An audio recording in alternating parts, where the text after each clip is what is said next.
Tudo ok? Retornando às teorias da ação e os seus elementos e as suas consequências, pressupostos processuais, elementos da ação, vamos trabalhando essas questões. Vimos agora há pouquinho as teorias civilistas da ação. As teorias civilistas da ação, nós vimos que o direito de ação e o direito subjetivo, o direito material, da parte que teve a lesão ao seu direito, são a mesma coisa. Não há distinção, não há autonomia do direito de ação. Vimos que as teorias evoluindo, evoluindo esse conceito de regime jurídico ou natureza jurídica da ação, houve uma evolução conforme as pesquisas, os estudos dos teóricos do direito, e nós chegamos às teorias autônomas. Nas teorias autônomas, nós temos a distinção, de um lado, direito subjetivo e direito material, e do outro, o direito de ação. Como primeira teoria que explica, que evolui, se afasta da teoria civilista ou imanentista, é a teoria da ação como direito concreto. Então veja que isso é uma evolução, tá, pessoal? Por que direito concreto?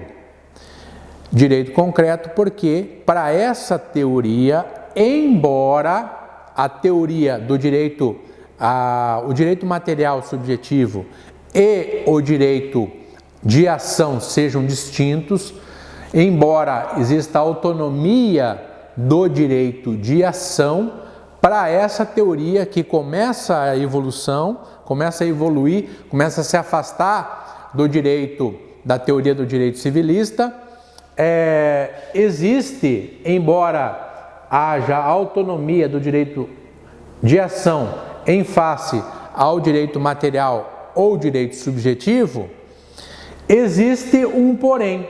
Para essa teoria, como direito concreto, nós temos a necessidade de que o pleito junto ao Poder Judiciário, então esse direito de eu buscar o direito subjetivo junto ao Poder Judiciário, necessariamente deve existir de forma legítima e verídica esse direito subjetivo atingido. Então, embora haja distinção, autonomia do direito de ação, quando eu ingresso junto ao Poder Judiciário com a ação, com o pleito jurisdicional, esse pleito deve ser fundamentado efetivamente num direito subjetivo. Então, para essa teoria do direito concreto, necessariamente eu tenho que levar ao Poder Judiciário uma verdade efetiva, demonstrando que existiu a lesão a um direito efetivamente. Eu não posso levar ao Poder Judiciário um imaginário de pleito, ou seja, eu não posso mentir para o Poder Judiciário, vamos supor assim, chegar e dizer que houve uma lesão e na verdade não houve. Ou seja, efetivamente o direito de ação e o direito material atingido, aonde acontece a lesão a um direito da parte, surgindo o direito subjetivo de pleitear junto ao Poder Judiciário efetivamente essa tutela jurisdicional, embora haja autonomia, embora são coisas distintas, para essa teoria, necessariamente esse direito subjetivo, essa lesão, ela deve ter ocorrido efetivamente, tá? Então eu não posso levar para o Poder Judiciário, para a análise do Poder Judiciário, uma lesão imaginária, um pleito imaginário, Só que continua essa teoria com um problema. Qual é o problema? Se eu levo um pleito junto ao Poder Judiciário para análise do Poder Judiciário para prestar jurisdição, e no final do processo eu tenho a improcedência dessa ação. Se eu tenho a improcedência da ação, o que isso significa? Ou, teoricamente, o que isso significa? Significa que o meu direito subjetivo não existia. Então eu levei um engodo, eu levei uma situação imaginária para o Poder Judiciário. Claro que nós sabemos que nem sempre o autor, mesmo tendo o seu direito subjetivo, mesmo sendo verdade, o seu pleito sendo verídico, mesmo tendo levado ao Poder Judiciário uma coisa que realmente aconteceu, nem sempre, em face à análise de provas, à impossibilidade de efetivamente provar aquele direito, nem sempre ele vai ter uma sentença de procedência. E às vezes, mesmo sendo verídico, mesmo havendo o direito subjetivo da parte, mesmo tendo havido a lesão, às vezes ocorre a improcedência da ação. Só que, para essa teoria, como ela já prevê que necessariamente, como direito concreto, necessariamente, se eu vou levar o pleito ao Poder Judiciário, eu tenho que ter uma ação procedente, porque o meu pleito é verdade, é legítimo, é efetivo, eu não poderia ter uma sentença de improcedência. Só que, às vezes, acontece de eu ter a sentença de improcedência. Então, essa teoria acabou caindo por terra por não explicar a improcedência das ações, porque para ela não poderia haver improcedência. Todas as ações, se o direito do autor é concreto, é efetivo, realmente aconteceu, deveriam ser procedentes. Então, mas nem sempre o são. Muitas sentenças dão como improcedente o pedido do autor. E essa teoria acaba não explicando. Então, essa teoria autônoma, embora reconheça o direito de ação e o direito material atingido, levando ao direito subjetivo como situações distintas, a autonomia do direito de ação, ela requer que esse direito realmente exista, e nem sempre se prova em juízo que esse direito efetivamente existiu. Em face disso, essa teoria acabou caindo por terra.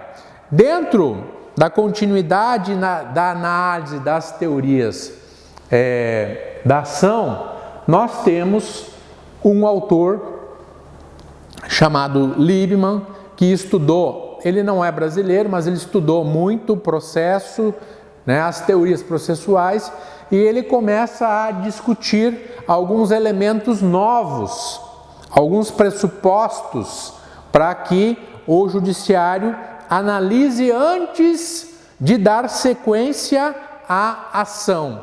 Então, quando eu levo o meu pleito, a minha petição inicial, o meu pedido lá para o Poder Judiciário, o juiz, num primeiro momento, ele vai fazer uma análise prévia do que eu estou pedindo e vai fazer a verificação se a minha petição inicial, o formato daquilo que eu estou pedindo, efetivamente, as informações que eu levo para esse Poder Judiciário, vai verificar se efetivamente aquilo procede, pelo menos teoricamente. Então, Liebman cria algumas situações denominadas condições da ação, para que efetivamente, quando ou antes do juízo analisar o mérito, mas o que é mérito, professor? O que é mérito? Mérito é a análise de fundo de um processo. Mas o que é a análise de fundo de um processo, professor? A análise de fundo do processo é a análise efetiva dos fatos e do direito que a parte leva ao Poder Judiciário. Então, se o pleito, a ação, decorre do direito subjetivo, de um acidente automobilístico, onde houve o abalroamento do meu carro por um condutor que não observou a minha preferencial, esse fato e o pedido de condenação de indenização em decorrência dos prejuízos que eu tive no meu veículo, esse fato, a análise dessa circunstância para levar ou não a condenação da outra parte a pagar os prejuízos sofridos por mim, é a análise de mérito. Ou seja, a análise de mérito é a análise efetiva do direito levado para o juiz analisar. Ou seja, vamos pegar um outro exemplo, direito criminal. O que é a prestação jurisdicional? A análise de mérito de um homicídio, por exemplo. A análise de mérito do homicídio é quando o juiz verifica, primeiro, se efetivamente aconteceu o homicídio, ou seja, se alguém efetivamente morreu, a materialidade do ocorrido, a materialidade do crime. E em segundo, se o acusado efetivamente foi quem determinou a causa da morte, se efetivamente o acusado é que matou a vítima. Essa é a análise de mérito. Mas e quando não há mérito, quando não há, existe a possibilidade de um processo ser extinto, ser julgado improcedente ou procedente sem análise de mérito? É possível improcedência de um processo sem análise de mérito. Apenas analisando, é quando o juiz apenas analisa questões superficiais do processo, entre elas as condições da ação e os pressupostos processuais. Já vamos dar uma olhadinha nisso, tá? Então o juiz, analisando a falta de alguns requisitos de continuidade dessa ação, seja, aqui é validade, escrevi errado, seja de validade, regularidade ou eficácia do processo, assim como reporto vocês lá a análise da relação jurídica do negócio jurídico. O negócio jurídico, para existir, ser válido e eficaz, ele tem que respeitar algumas regras do direito civil, não é? Entre elas, negócio possível, lícito, capacidade e legitimidade das partes que realizam o negócio. Aqui no processo, para dar seguimento à ação, ao processo desencadeado pelo autor, que leva a sua lesão ao seu direito ou ameaça a lesão ao seu direito a ser apreciada pelo Poder Judiciário, antes disso tudo, o Judiciário, ao prestar a análise jurisdicional, deve analisar algumas situações, entre elas as condições da ação dispostas pelo teórico Liebman. E em analisando as condições da ação e depois aos pressupostos processuais, ele desencadeia esse processo, autoriza que esse processo venha a dar continuidade, tenha o seu andamento contínuo, com a citação daí do réu. Só uma questão, pessoal, as condições da ação, que num primeiro momento eram 3, hoje com o novo Código de Processo Civil são 2, elas se referem diretamente ao mérito, diretamente ao direito subjetivo trazido pela parte para o juiz analisar, para verificar se existiu ou não existiu, enfim, para ter a sentença procedente ou improcedente lá no final.